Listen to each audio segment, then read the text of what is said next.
So it's a very difficult job to present on platform economy after Jamie and also after lunch because many of you might feel sleepy. But anyways, I'll try to share some of my experiences doing a fieldwork and also my team's inputs in this entire thing we work together. So Ola is a platform which works as an intermediary between commuters and drivers. It allocates rides to the drivers according to the demand placed by the commuter. So, who was it designed by? It was designed by a software engineer and entrepreneur and who's from an urban background. The content that they get is from Google Maps, platform partners. By platform partners, I mean platforms such as Food Panda, I think is collaborating, and also things like Taste and Paytm. The telecom providers, whenever we call, so they might know, so they might get something from the telecom companies. The next is the commuter data and the driver's data. For the commuters, what is the social background of the commuter? It's taken that they are urban and tourist. The class ranges from middle to above. And as for the driver, who's also called as independent contractor, he's an urban or a migrant, belonging to a lower middle class, predominantly male. Ola offers three kinds of services, like three ways you can actually reach them. One is SMS, the main app Ola or Ola Lite, which functions in a 2G network as well. So coming to the barriers. Okay, the first barrier is cab drivers' gender selection. So whenever you're filling a form for Ola that you want to drive for Ola, there is only two options, male and female. But what about the rest gender spectrum itself? It's completely missing. Restricted access to aged and disabled, they do not have any kind of feature by which the aged or the disabled can be assisted, or this entire process can be made much more accessible for them. The second is the language barrier. They do not have anything in the local languages. Hindi and English are the two languages mostly used. The next is non-availability of any voice assistance with people with any kind of disability. The second is surcharges during odd hours. So for a user, if you're traveling from A to B by paying 250 rupees in the morning, at around 2 p.m. 2 a.m. in the night, it becomes 1,000. So this kind of surcharges and not available in most places. We cannot consider India to be only the urban India. The rest places, what happens there? The next is income barrier versus effort. The effort put in by the driver and the type of meager income he gets from there after his loans and everything is very less. So the blind spots, the first blind spot is that binary driver genders, that is only male and female I talked about, but according to data, at least in Kanpur, there are only two drivers, female, who drive for Ola. That also, she drives when her brother, another person's father, doesn't drive the car. No regulation on the maximum labor hours. There is no regulation. You can drive for 24 hours, they're okay with it. Second is accessibility of people with physical disability. It's very difficult for them because the interface is not that accessible. And second, even if they manage to do it, no kind of assistance is provided. Second, the driver security. As we're hearing Jamie today, that person had an accident. But if he goes and says, I need an insurance, or you should pay me something because I was working for you, he'll say, no, it's not my fault, it's your fault. And same for the consumer safety. Any kind of theft or anything happens, you go and file a complaint against the driver. The company won't provide you anything. Second is no kind of insurance validation on the part of accidental insurance is given, or at least to the driver, and also the rides are not insured in any way. The second is the cancellation and cancellations. So blind spot, they never expected that there will be so many cancellations, and now what the drivers strategize, they say, you cancel your ride, I'll come to you and pick you up and drop you there so that I don't have to pay a cut to the company itself. So the norms that gets basically manifested, the social norms. First is the multiple patriarchies, and by mean, first of all, men are the workforce in this economy. It's driven by men. Second is women need protection. So there's ad which was there, I think it's Ola a few years back, in which a woman calls his boyfriend and says that I'm feeling very unsafe. And that man gives her this idea that you can share your location with me, right? So that you'll feel safe. So women need protection. Second is the invisible population. In all the ads or the campaigning they have done, they never show that a person with a disability can also be helped by this kind of a platform. Or second is privacy of social groups. In USA, what happens is if you sit in a cab, there's a barrier that divides the driver from the commuter. So if somebody needs a private space, he or she can have it. For example, if a mother wants to feed her baby, it may be very difficult in that kind of situation. The second is another manifestation. Labor was always informal in India. So we are providing a very formal, accessible medium. That kind of a manifestation. Our consumers are urban and literate. Everybody has a basic education and other things. The second last is entrepreneurship is homogeneous. We are making so many entrepreneurs and people self-dependent on themselves so that it gives them flexibility. But when it gives them flexibility, it also leads to two things. First, lack of social security, and the second part is self-exploitation. In the case of ratings, people exploit themselves in providing maximum hours so they earn something. And illusion of a new employment. We call this as the new economy of India, but these services were always existing in India. And the last is how can something subvert or protest, something like that. So it's collective action and use of traditional network that consumers can do to subvert this kind of networks. So if we were to design something, how would we do it? Now that was a question and we debated a lot. And we thought that whatever we design, it will have flaws. So a design can never be like perfect, but still, I'll say that we can do a qualitative research, like go to the field, talk to whom you feel can be a consumer, make the consumer base very broad. You have a social stratification according to the class and also gender and other sections. Have a discussion with them and see what are services you think you will need. The second, whatever qualitative research you do, supplement it with a quantitative survey of the demographics of the consumer and also the drivers. The third thing is go and talk with the other stakeholders, for example, the Labor Bureau, or example, the people who run the urban space itself, and also other people who are not on platform. So that how can that entire space be inclusive? So right now they provide seed and prime, micro, mini, but much better will be multiple service catering need, personalized services catering to the need of specific groups. Second is have voice assistant in local language and have a simple feature where you can call and have a cab at your door if somebody is not equipped with the technology or the SMS is not working. So that is all about our presentation. That's it. Hi everyone, I'm here to talk about Wikipedia. So our product is a little different from everyone else's product here because it's run by a non-profit organization, and this is for the first time I thought Wikipedia would be the most difficult one to find a problem, but Wikipedia helped us find most of their problems. So that is one good thing about Wikipedia. So I broadly divided this into two sections instead of all four, but I'll talk about the first three sections while going about the existing challenges and probably something about the social norms while talking about the proposed solution. So majorly what we found is the driving factor of Wikipedia is its community. So to understand Wikipedia, we have to understand the community that runs Wikipedia.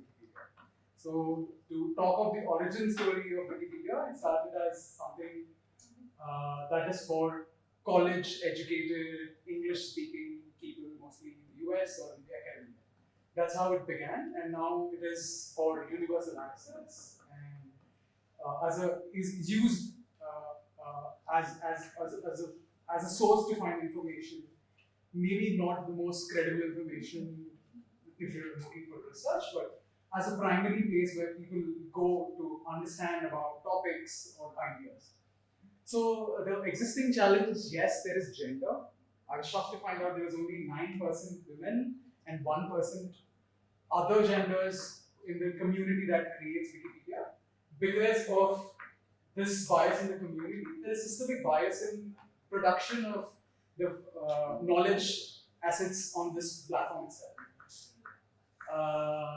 And geography, Africa is almost absent. Like things about African culture, or Indian subcontinent culture, India probably more because of English-speaking young people who use the internet here. But wherever they don't fit into this typical image of people who have created Wikipedia, that is English-speaking, internet access available sort of places, geographies are completely missing. And that also brings again language. If you look by distribution of languages in which pages are available, you'll see top 10 are European languages and some Russian, some Chinese here, there, in the top 15. But most of them, and it's not just about content not being available. Wherever pages are available, they are often incomplete. So there was this one page we were looking at that is systemic biases in Wikipedia. And that page had 3 long pages in English and 4 lines in Bhojpuri. So it's not just by the number of pages, even the content quality and the information available in it vastly changes from region to region and all of that. And content credibility, I think I already covered this, and anybody who has done any small paper on anything would have heard the advice from your high school teacher to your professors or whatever that don't quote Wikipedia as a credible source. So yeah, that's always there. So one of the major problems with Wikipedia is how do you fight credibility? There are paid PR organizations that are politically motivated, have other motivations that they bring into the platform and they get paid for this. There is a whole wiki paid PR that's a huge problem in the community. And in the community itself, of the people that are already there, there is a lot of problem in the community about it being a safe space for newcomers and especially people who don't already look like the people who are in the community. There are actually some quotes of some expletive stuff that is said to actively discourage women and abusing them or just making stereotypical comments about how they cannot be running the show and all that stuff. And then there is censorship. So there are 2 sides of it. One, Wikipedia doesn't censor. It's any content can be out there. Some part of it is good, some part of it is bad.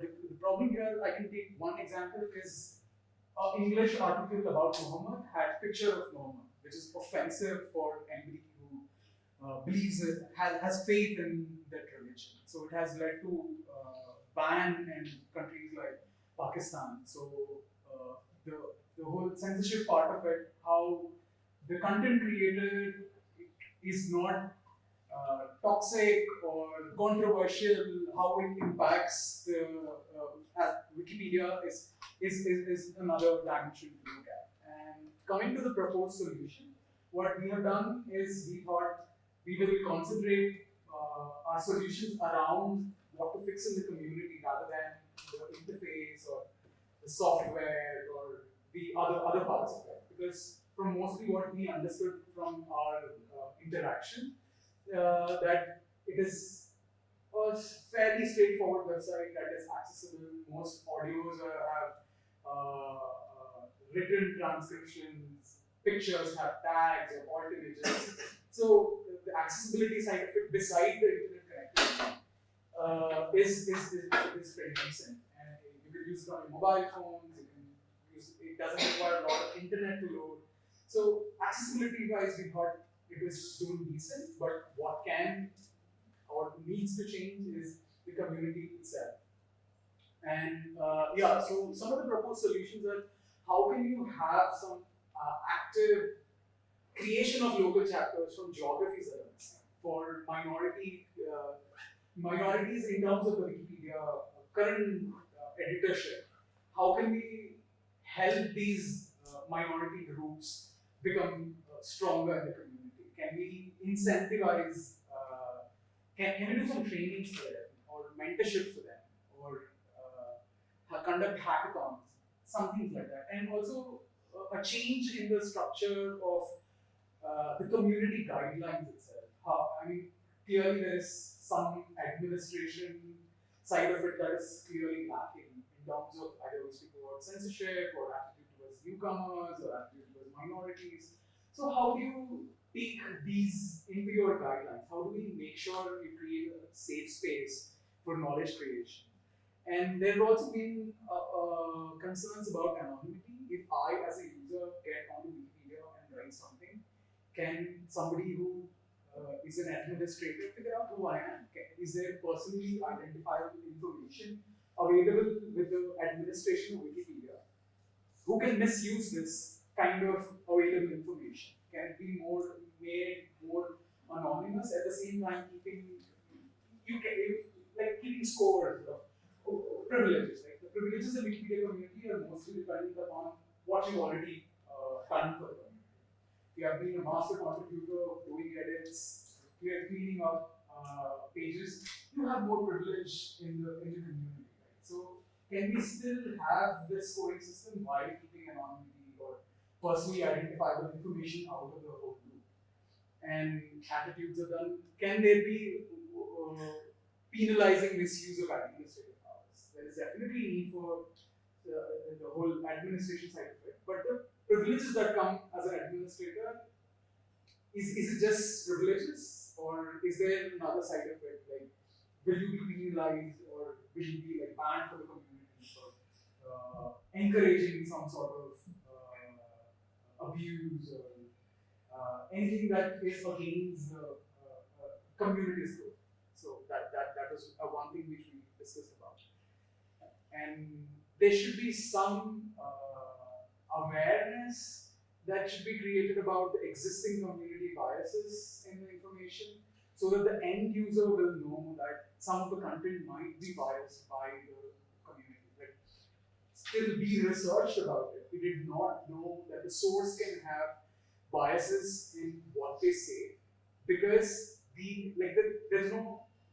I mean, I thought it's just the internet telling you what is knowledge. But it makes more sense to say that these are some systemic biases that can exist in the knowledge that is created there, and especially of topics that relate to minorities that don't exist in the creator roles, like maybe about African culture, women, history. These concepts should definitely come with labels that say that because of what we are composed of, this might not be complete, or some of them can have systemic biases. So that's what we found. Presenting upon WhatsApp, the largest private messaging platform. So the first concern is the who. So basically, it was designed by two people. One is Jan Koum and Brian Acton, who tend to be entrepreneurs and as well as geeks. Software engineers from. So Jan Koum is actually from Ukraine, and Brian Acton is from America. So basically, generally how it happened was like, these people were in Yahoo for like around like a decade. So then what happened was like they didn't like Yahoo, because what Yahoo did was like they did advertising just to make money. So these people generally thought that we have to make a very fast, reliant service which doesn't use advertising. So that's how they tend to develop WhatsApp. So the next question is like, who provides the content? So basically how WhatsApp works is that they just provide the platform. And what you basically do is that you develop your own content, whatever you have in your mind that you want to like communicate with others. You basically send it through text. That's how it was first. So then only later on videos and with pictures came in. And one speciality of this is that WhatsApp actually sends messages using internet, not through traditional using your ISPs or something like that. So then when you're talking about who did they have in their mind when they first developed this, so it was basically anyone who wants to have a very fast and reliable communication.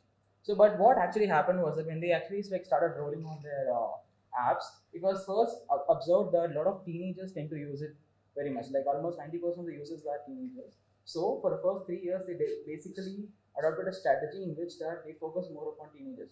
What are the things that teenagers will like? So basically, in those scenarios, they focus more upon teenagers, at least the first 3 years. So, so that's it for the who part. So we're talking about the other part. So when we talk about the barriers, first of all, we have to understand that WhatsApp is a very simple application which doesn't have complex systems to just work it on. So it's not like Facebook, which does everything, like which tries to rule the world, like which tries to order food, like book cabs, like it tries to integrate with everyone. But WhatsApp is a very simple and intuitive application. You just have to send a message and you'll receive it. That's it. So in that, finding a barrier is just, it's not easy. But anyway, so first we talk about the gender barriers. When we take the Indian kind of a scenario, so the women's phone, a lady, a housewife who has a phone, is not hers. It's not a private phone. As soon as your mobile number is attached with your WhatsApp, your whole messages has been monitored, your whole family. So if my mom has a phone, I can take my mom's phone without her permission. So it's just like that happening. So my mom doesn't have the privacy to join her own groups or her own messages. She doesn't have the privacy to send the messages. So this was we identified as a gender barrier. And we have the income barrier, which is slightly reducing now because WhatsApp can be only used in the smartphones, so it cannot be used in the normal feature phone kind of thing. But now it is getting reduced. This first of all, this Geo phones, which has this 1,500 rupees phone, it doesn't have WhatsApp initially. I think now they are including or something. So this income barrier is slightly getting reduced. Next is the accessibility barrier. So first of all, I want to come as a personal note. I want to comment on WhatsApp. It's a very accessible application with voice assistant and screen reader softwares. It doesn't have, even if it has a symbol, they are labeling it. So as an accessibility barrier, we can say that it doesn't have the captioning of not captioning, putting an alternative text for the status pictures that you are putting. So you can put captions, but the captions will express your personal note. Like you can put if you are dancing in the picture, and you can put I am enjoying. So I can take it as like you are enjoying eating food, or you are enjoying dancing, or you are enjoying sitting, just sitting in your room. So there is no alternate text. So that is the one accessibility barrier that I found. The second accessibility barrier that I found is the voice note that you have to press and hold. So for the people who have tactile barriers, like the person who cannot hold for a long time, so now they achieved it by just holding it and swiping it up. Like when you hold it and swipe it up, it will just stay there, and you can speak whatever you want and just press send. So this is an excellent thing that they stopped the accessibility barrier, like they reduced this accessibility barrier. So next we have blind spots. So the blind spot, content monitoring. So in WhatsApp, you can send any message without prior verification or something. So most of the NGOs, social activists, or most of we are using WhatsApp as a communicative device where we can just spread the information. If we need a blood in some place, you can just send a message to the group. So in that case, it can be misused. Like you all know that you received a message that says this guy has an accident. Like if you share this message, you get WhatsApp is giving 50 paise. Why the heck they are giving 50 paise? So it's something like we have to verify it, right? So there is no content monitoring, and if you take it in a private note, it is good. It is a blind spot. Like it can, I think it has to be rectified with a different strategy, because if it is monitored, it will be like Facebook or something. Like it is prepared for the private end-to-end encryption. So if you are sending a message, it should be yours. The person who is getting the message and the person who is sending the message should know what's there. And the biggest blind spot that we found is the consent. So there is no consent when you're like if somebody has your number, WhatsApp number, they can add it in any group they want. So recently we encountered a case in India that one of the women in somewhere in Madhya Pradesh, I think. So she was added in a potentially harm group, like porn kind of a group. Like she has been added without her consent. So if you take this example, like how are you going to address this? It's like there should be an approve option. If someone is adding in the group, like at least WhatsApp should ask our permission that we should be added or not. So that is the biggest problem we have as a blind spot. And yeah, now like the greater thing that they are doing is forwarded messages, that they are labeling it as forwarded, but still it can be bullied by just copying and pasting it or downloading and re-uploading it. You can take that label also. Next comes the blue tick. So when you're sending the message, if the sender reads the message, we'll get a blue tick that he read the message. But it again comes to the privacy. So if you want to just read the message what's there, and if you're not interested in the reply, you have to answer the person that why you didn't reply after you're reading the message, right? So that is one of the thing. So next, Abhita will talk about the social norms and alternative strategies. Thank you. Yeah. So, I mean, with, as mentioned, I mean, your phone number becomes your identity here. Like, at least in other social media platforms, you're you, and here you're just your phone number. So your phone number is up there anywhere, and you could be like anywhere and everywhere. Everybody, you're accessible to everybody. Probably unless that feature came in where you could decide who can see your display picture. It used to be available to like everybody. And another thing we observed was with the emoticons that were used earlier, they didn't have like as shown different races of thing, and it was later introduced, and then this also got certain comments for it. But then I think this was a good step in being inclusive and not just being representing only white men. And another thing, again in the emoticons we observed was certain jobs in here were only given to boys, like probably earlier. Now it has all been updated. But then, like probably a doctor was only a guy had the doctor dress, and women didn't have that, and women had the nurse kind of an emoticon, and that kind of imposing that women are confined to certain jobs and men are being confined to certain jobs. But then, yeah, I think it is being rectified right now to a certain extent, and the arrangement of flags, or probably certain countries' flags not being mentioned earlier, and now it is being rectified. Like, I think a lot of things have been updated and rectified at this point, but then initial design was not for like what it is right now. Like alternative strategies, we just felt it should be available on even feature phones. It does work on low speed internet as well, but then making it available on feature phones also could be everybody could be able to use it. And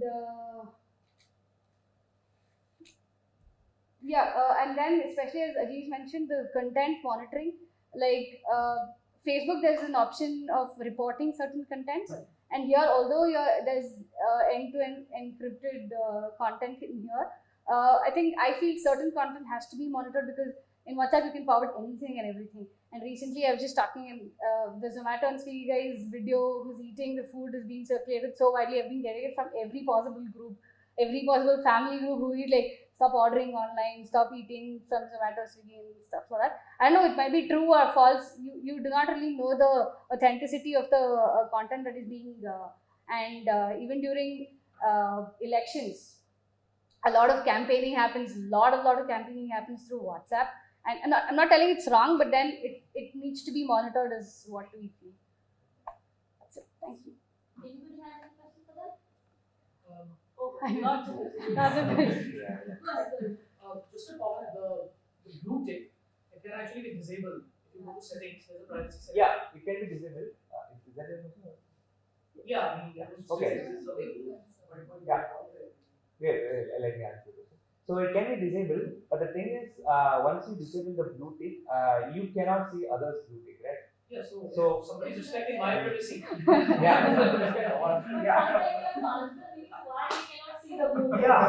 So see, as far as the blue tick is there in the WhatsApp, even if you disable it, you have to answer sometimes I'll disable my last name. So at that time I have to answer my friends that where I'm hiding this last name. So all these things are there. So because it is present in that platform, even if you disable or enable it, problems. Yes. So the problem is the social norms. What you're saying is it shouldn't be there. It shouldn't be there. No, I'm not saying it shouldn't be there. It's a barrier. So the fact that it is there, it means that if somebody enable the privacy setting. People know these. But Ashi is the same thing. You're talking about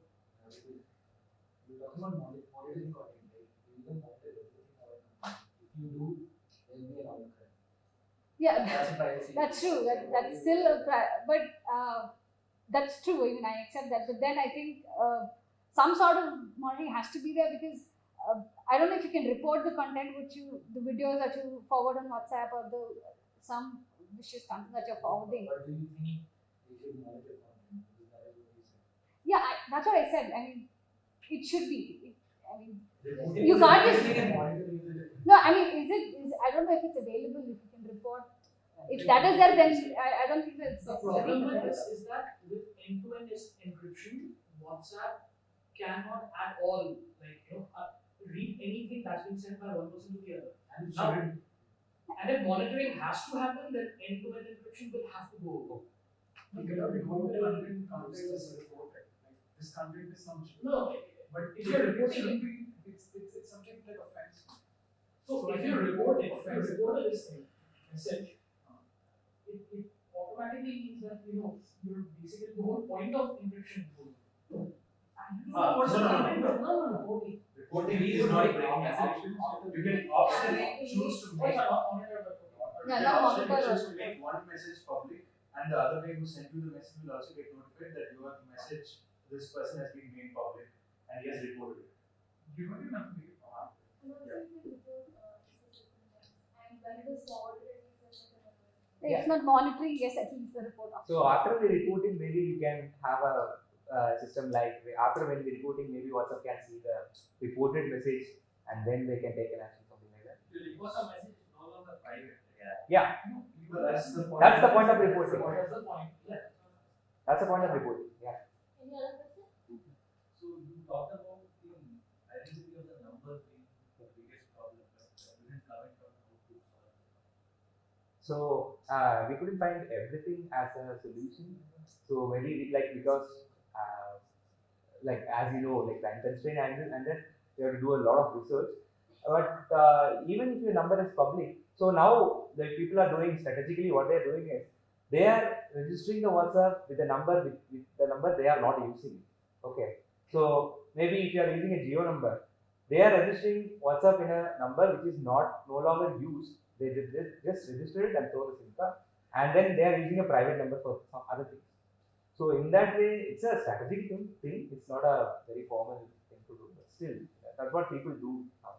So I haven't really thought of the solution. Telegram and there is another app called Prima. They use a username system. So you don't have to input your number. You just have to create an account with a username. And to add friends, you just add the username. But I think that it's part of the design to use. Yeah. WhatsApp is embedded in your number. Yeah, that's the data collection part. So the design choice is intentional that your number Yeah. is your identity. It's a very intentional. There's one more problem with this. So if you do not use your number for a long time, that number is given to some other person. True. So 3 months. I actually have some numbers who are laminated and Like another problem is that you cannot use it on. I mean, I'm not telling you it should be used simultaneously with different devices, but then like option kind of a sign out option, and then you can probably you don't. Some emergency you wanna your phone's not working, your battery's out, you wanna use WhatsApp or anything like that. So it could be like you can use it on your friend's phone to sign out, sign in. That kind of stuff could also be given on WhatsApp. Just a thought. I mean, I would like to know about the WhatsApp groups and what sort of stuff they. I think he spoke for a little bit about. Can I extend your question a little bit? No, to extend the question, basically, I'm saying Yeah. the whole idea of WhatsApp groups and what is being discussed or forwarded on WhatsApp, most of it. Yeah. is So- fake. So if you take the WhatsApp group thing, it is just like the it's like very interesting to talk about group things because before WhatsApp groups we had Facebook groups and all that, but Facebook groups are not as active as WhatsApp groups when they are introduced. But WhatsApp group is very easy. It's like just the person is standing next to me and just talking. So we have like when you take this college group, like spamming is a very big problem in groups. So when you have a group which is intended only for this, which should share only this. Anyone can share anything, right? So now they have this admin thing, like only admin can send a message. So it's not a group; it's a broadcasting. So how they, I don't know how they thought, how they come with the solution that only admin can like send a message. The other persons have just to watch what's happening in the thing. So it's like a broadcasting. So this group is very dynamic. It can be approached in multiple ways. So I think when you spoke about being fake message, that's when the thought of content being should be monitored came into me. So Specifically, one question I don't know if you have, like entrenching the existing biases or social norms on the this being used as a medium, like Janagan Mana is the UN declaration. that's right. Yeah, So yeah, yes. that, see that yes. That's not what I'm You don't know that. You don't know. You know what's up. we can spend your great things that the right influence give you $1 crore and all. So you will but you will send for my you should not be asking like what's happening.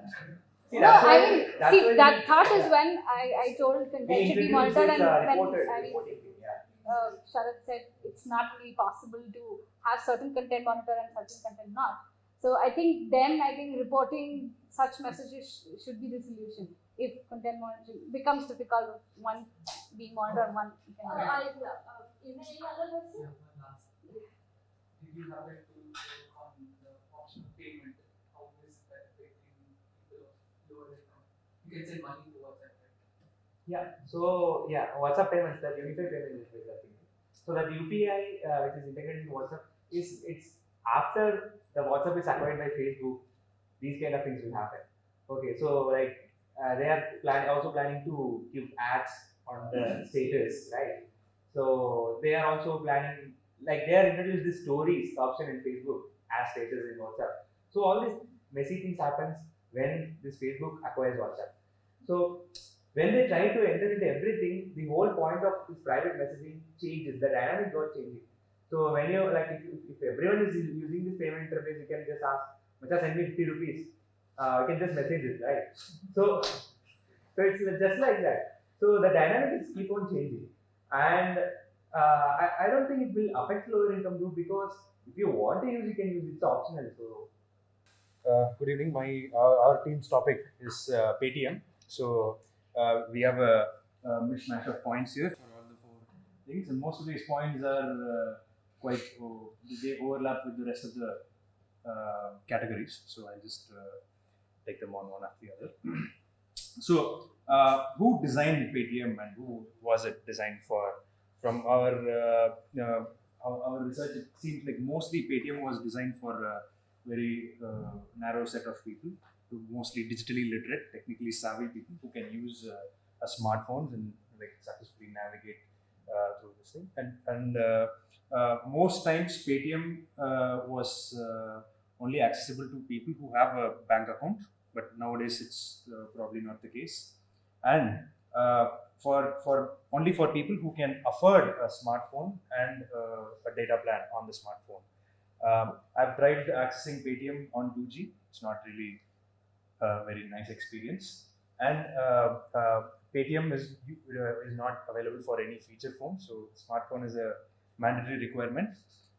In some places, people cannot own a smartphone, and sometimes they can't use a smartphone. So that is a really debilitating thing for people who are forced sometimes to use Paytm.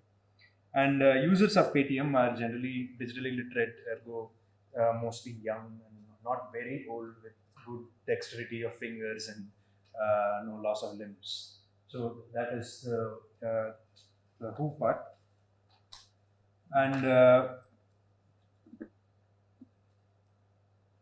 yeah, so these are the persons Paytm was designed for.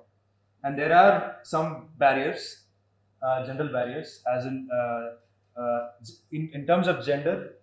Women, not all women in rural areas may have a phone, because sometimes it is the man of the house who has the phone, or a single person in the house who has a phone, and that too sometimes not even a smartphone. So when a household does have a phone, a woman may not have complete control over the the finances. They may not have complete control over the money in Paytm or what they can do or purchase with the app. And sometimes I've seen in my experience that people borrow phones from other people in order to purchase things. I myself have borrowed phone. I have a principled stance against Paytm. So I had to borrow phones sometimes where I did not have a chance to use any other method. Sometimes I am out of cash.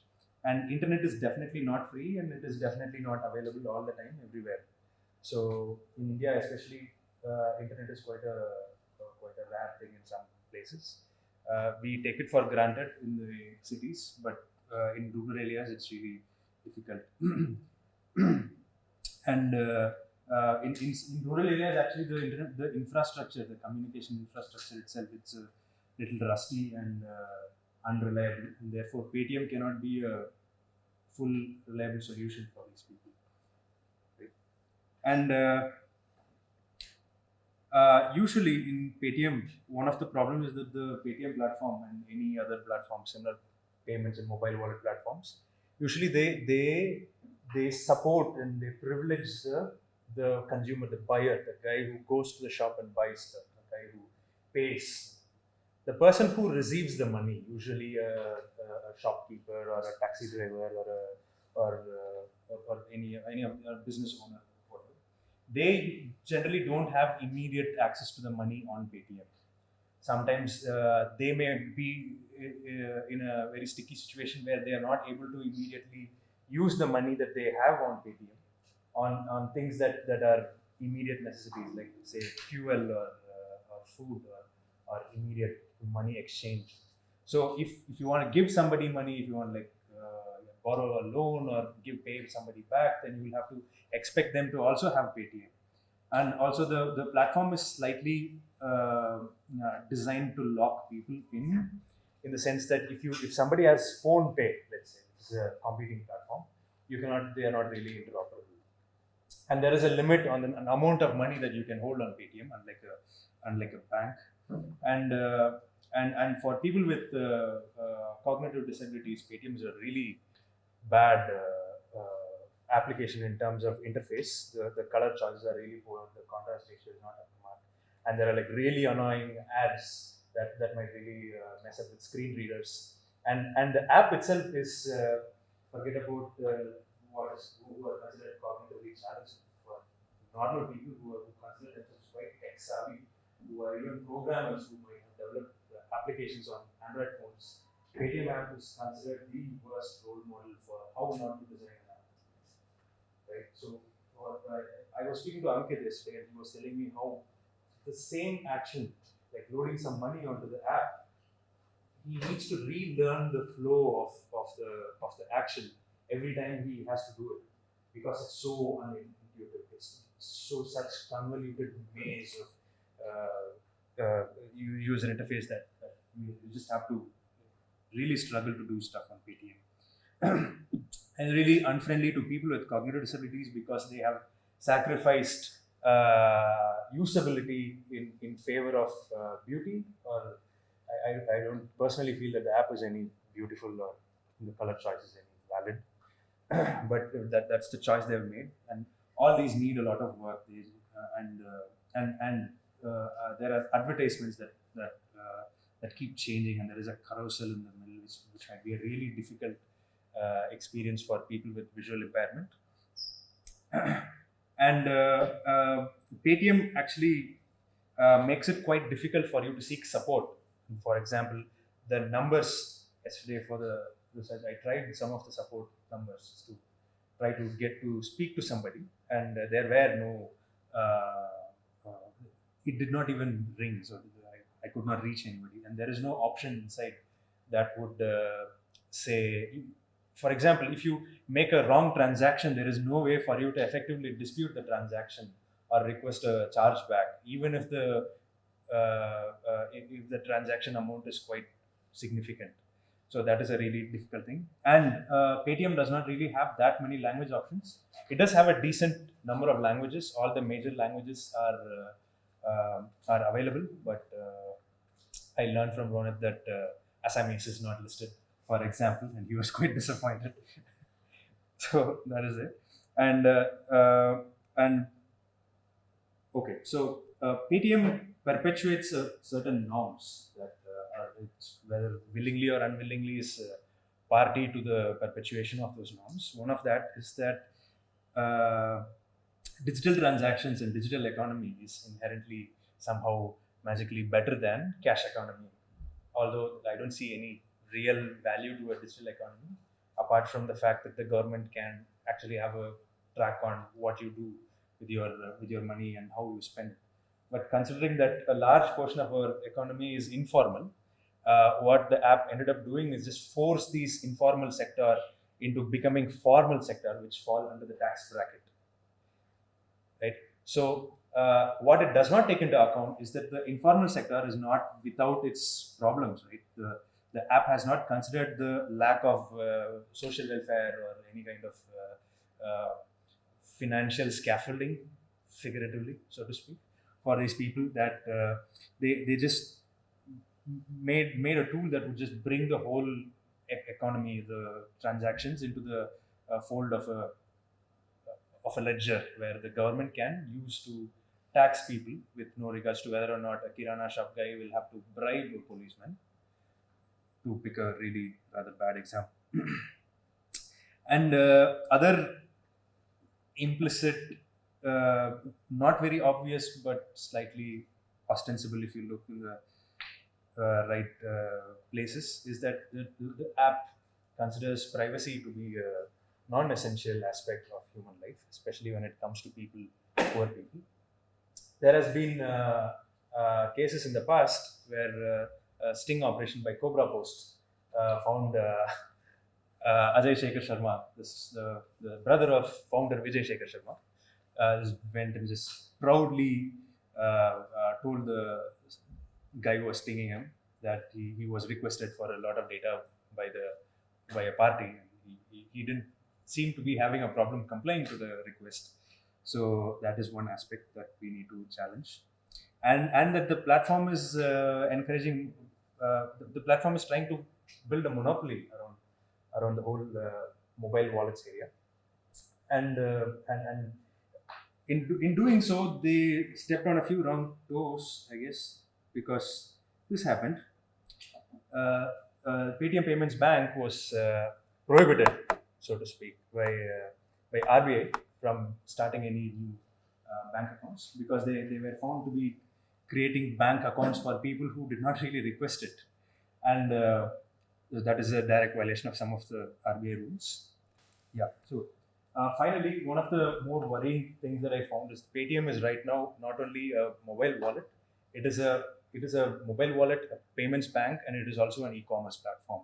So the people that Paytm apparently supports to carry out digital transactions, Paytm has ended up actually competing with them, and with really outrageous, completely counterintuitive offers and discounts on products that can only be possible if you get a few $100 million from SoftBank, for example. So they were forced by RBI, I think, to just display this, but they didn't have the sensibility to remove this.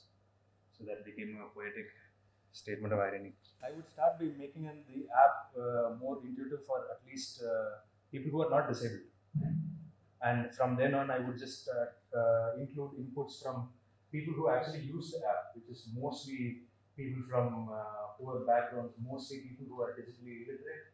I would actually invest in some money to send market researchers to places where people actually use my app, to sit with the people who use the app to see how they actually use the app, and then bring input back and then redesign the app based on that.